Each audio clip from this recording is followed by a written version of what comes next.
തദ്ദേശ സ്വയംഭരണ തെരഞ്ഞെടുപ്പിൽ നെല്ലിക്കുഴി ഡിവിഷനിൽ ശക്തരായ 2 സ്ഥാനാർത്ഥികളെയാണ് UDFും LDFും രംഗത്തിറക്കിയിരിക്കുന്നത്. സംസ്ഥാനത്തെ ഏറ്റവും മികച്ച ബ്ലോക്ക് പഞ്ചായത്തായി കോതമംഗലം ബ്ലോക്ക് പഞ്ചായത്തിനെ തെരഞ്ഞെടുത്തതിന്റെ ക്രെഡിറ്റുമായി PAM Basheer UDF സ്ഥാനാർത്ഥിയാകുമ്പോൾ TM Meethiyan എന്ന ശക്തനായ പിതാവിന്റെ രാഷ്ട്രീയ ഓർമ്മകളുമായിട്ടാണ് LDF സ്ഥാനാർത്ഥി TM അബ്ദുൾ അസീസ് മത്സരരംഗത്ത് ഇറങ്ങുന്നത്. കോട്ടപ്പടി, പിണ്ടിമന, നെല്ലിക്കുഴി എന്നീ പഞ്ചായത്തുകൾ ചേർന്നതാണ് എറണാകുളം ജില്ലാ പഞ്ചായത്തിലെ നെല്ലിക്കുഴി ഡിവിഷൻ. 5,46 ലക്ഷം രൂപയുടെ വികസന പ്രവർത്തനങ്ങൾ മാത്രമാണ് 5 വർഷത്തിനുള്ളിൽ ഡിവിഷനിൽ നടന്നതെന്നും 20 കോടി രൂപ പാഴായിപ്പോയെന്നുമാണ് UDF സ്ഥാനാർത്ഥി PAM ബഷീറിന് പറയാനുള്ളത്. ബ്ലോക്ക് പഞ്ചായത്തിന്റെ ഭരണ തുടർച്ച നിലനിർത്താൻ വേണ്ടി ശ്രീ വൃന്ദ മനോജ് അടക്കമുള്ളവർ ഞങ്ങൾ രംഗത്തിറങ്ങിയിരിക്കുകയാണ്.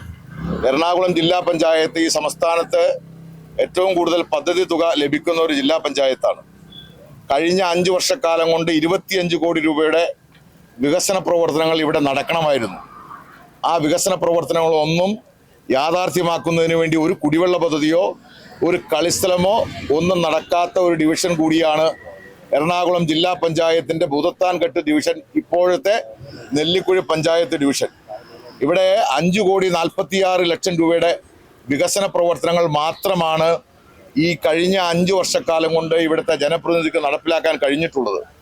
20 കോടി രൂപയോളമാണ് സാധാരണക്കാരൻ്റെയും പാവപ്പെട്ടവൻ്റെയും അതോടൊപ്പം തന്നെ അടിസ്ഥാന സൗകര്യ വികസനത്തിനടക്കം ഉപയോഗിക്കേണ്ട ഫണ്ട് ലാപ്സാക്കി കളഞ്ഞിട്ടുള്ളത്. അതേസമയം മുൻ MLAയും ശക്തനായ രാഷ്ട്രീയ നേതാവുമായിരുന്ന TM മീതിയൻ എന്ന പിതാവിന്റെ നിറഞ്ഞ ഓർമ്മകൾ തനിക്കൊപ്പമുണ്ടെന്നും പിതാവിനോടുള്ള ജനങ്ങളുടെ സ്നേഹം അനുഭവിച്ചറിയുന്നുണ്ടെന്നും LDF സ്ഥാനാർത്ഥി TM അബ്ദുൾ അസീസ് പറഞ്ഞു. ചെന്നപ്പോൾ വലിയ സ്വീകാര്യതയാണ് എനിക്ക് ലഭിച്ചിട്ടുള്ളത്. കാരണം എൻ്റെ പിതാവിനോടുള്ള ആ വാത്സല്യവും സ്നേഹവും ഞാൻ ചെന്നിടുന്ന ഇടങ്ങളിലെല്ലാം നല്ല രീതിയിൽ അനുഭവപ്പെട്ടു. അത് ആ സ്വീകാര്യത എൻ്റെ ഹൃദയത്തിൽ ഏറിയിരിക്കുകയാണ്. തീർച്ചയായും ഈ ഡിവിഷനിലെ എല്ലാ പുരോഗതിക്ക് വേണ്ടിയിട്ടുള്ള ഇടപെടലുകളും നമ്മുടെ ഈ ഡിവിഷൻ 3 പഞ്ചായത്താണ്: നെല്ലിക്കുഴി പഞ്ചായത്ത്, പിണ്ടിമന പഞ്ചായത്ത്, കോട്ടപ്പടി പഞ്ചായത്ത്. ഇതിൻ്റെ വ്യത്യസ്ത മേഖലയിൽ വ്യത്യസ്തങ്ങളായിട്ടുള്ള പ്രശ്നങ്ങളും കാര്യങ്ങളും ഒക്കെയുണ്ട്.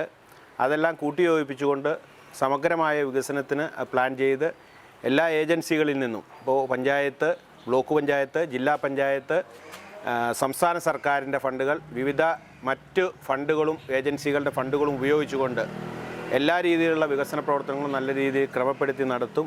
എന്തായാലും വരും ദിവസങ്ങളിൽ രാഷ്ട്രീയ അംഗം മുറുകുമ്പോൾ വിജയപ്രതീക്ഷയിലാണ് ഇരു സ്ഥാനാർത്ഥികളും. News desk KCV news.